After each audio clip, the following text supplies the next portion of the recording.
Kepala Kejaksaan Negeri atau Kajari Kota Waringin Timur, Donna Rumiris Sitorus menyambut baik atas kehadiran anggota DPR RI Arie Ghani Ben Brahim. Menurutnya kehadiran legislator Senayan tersebut mendorong mereka pegawai Kajari lebih semangat dalam bekerja.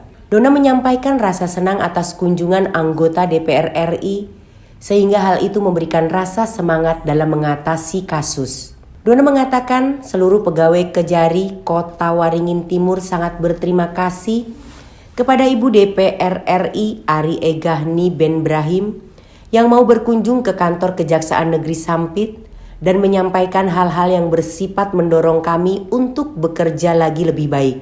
Pada 26 Juli 2022, Donna juga mengatakan sebelumnya sudah diuraikan sejumlah capaian kinerja Kejari Kota Waringin Timur selama ini dan hal itu disambut positif oleh Arie saat mendengarkan paparannya. Kami dan saya sendiri serta seluruh pegawai Kejaksaan Negeri Kota Waringin Timur sangat berterima kasih Ibu mau berkunjung ke kantor kami dan menyampaikan hal-hal yang bersifat mendorong kami untuk bekerja lagi lebih baik. Kalau tadi seperti yang kami sudah uraikan, Ibu mendengar langsung, Ibu Egi mendengar langsung, Ibu Arie, Ibu Arie langsung mendengar dari kami sendiri dan seluruh pegawai tadi apa yang sudah kami lakukan dan apa yang harapan kami ke depan. Kemudian itu mungkin bisa dibawa ke pusat. Terlaksananya tugas-tugas kami dalam penanganan perkara khususnya tindak pidana umum, tindak pidana khusus, kemudian perdata dan tata usaha negara, itu sudah kami paparkan tadi, sudah terlaksana sesuai dengan tupoksi kami. Kemudian Ibu Arie tadi sudah menyampaikan juga kalau tentang narkoba, kalau dia pengguna itu direhabilitasi. Itu juga sama dengan harapan kita, harapan kejaksaan itu kita laksanakan juga.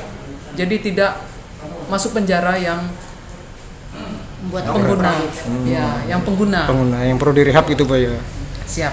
Anggota DPR RI dari Komisi 3 tersebut datang ke Kejari Kabupaten Kota Waringin Timur dalam agenda reses. Banyak hal yang dibahas mulai dari kasus narkoba, sawit, hingga penggunaan keuangan desa serta kinerja Korps Adiasa. Sementara itu anggota DPR RI Arie Ghani Ben Brahim menyampaikan apresiasinya atas kinerja Kejari Sampit terkait dengan inovasi dan pelayanan kejaksaan hingga penanganan kasus yang telah menjadi tugas fungsi kejaksaan. Ada dua hal yang menjadi poin perhatian Arie Ghani. Pertama, terkait banyak sekali kasus pencurian buah sawit. Penindakan pencurian sawit disepakati Arie untuk tetap ditegaskan dalam pelaksanaannya sesuai dengan KUHP.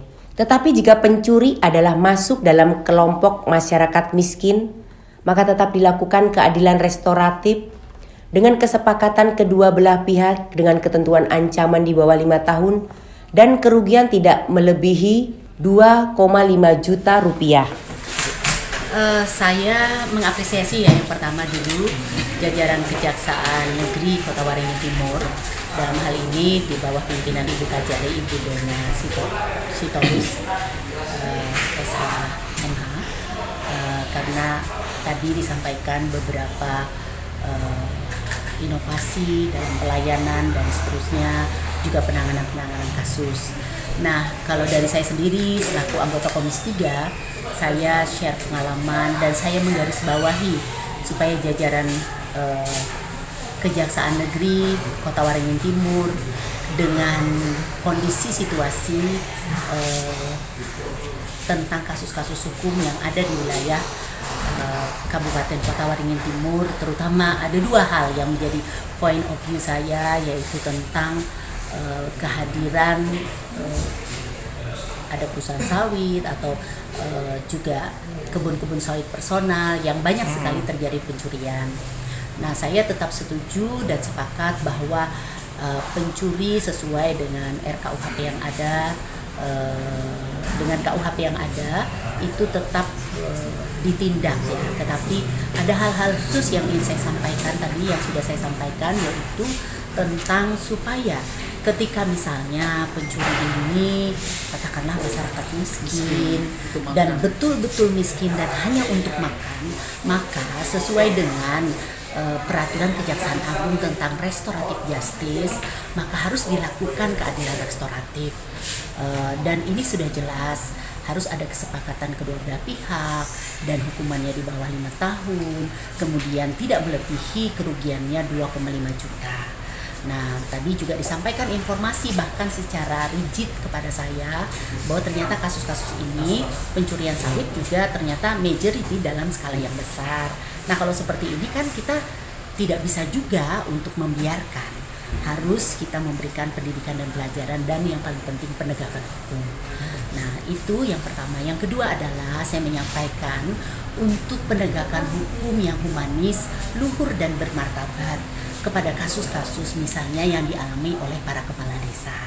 Karena kepala desa ini setara juga seperti politisi. Jabatannya adalah jabatan politis yang sangat rawan juga mengalami politisasi, kriminalisasi.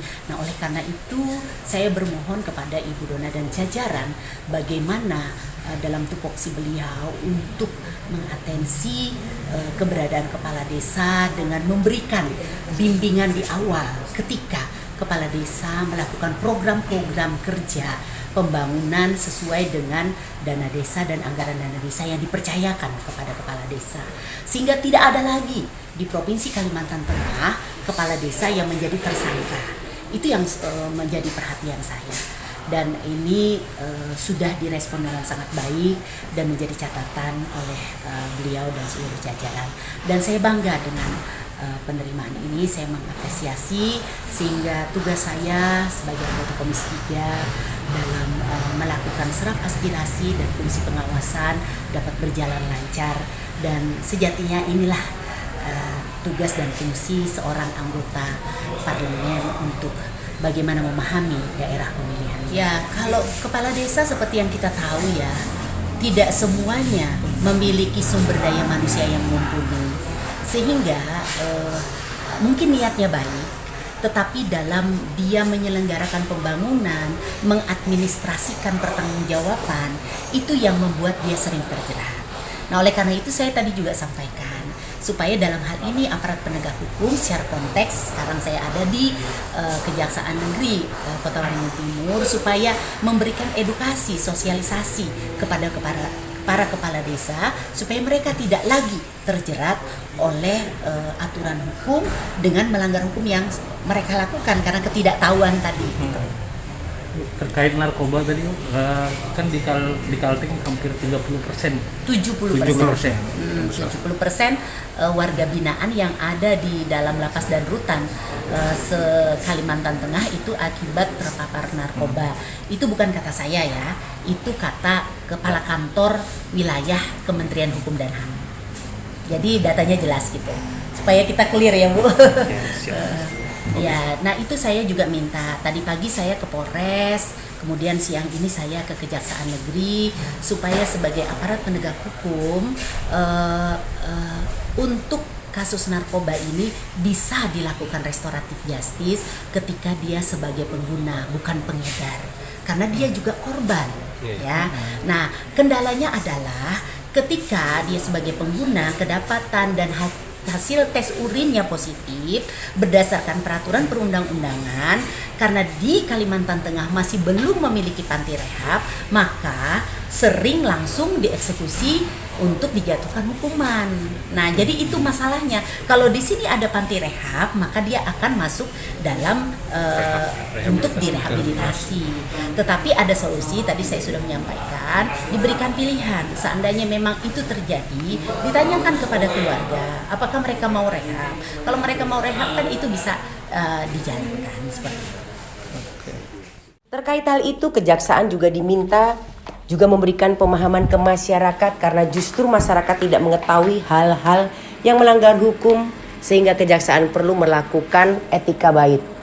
Dari Sampit, Kota Waringin Timur, Provinsi Kalimantan Tengah, Kolik Trisubagio, Sampit TV melaporkan.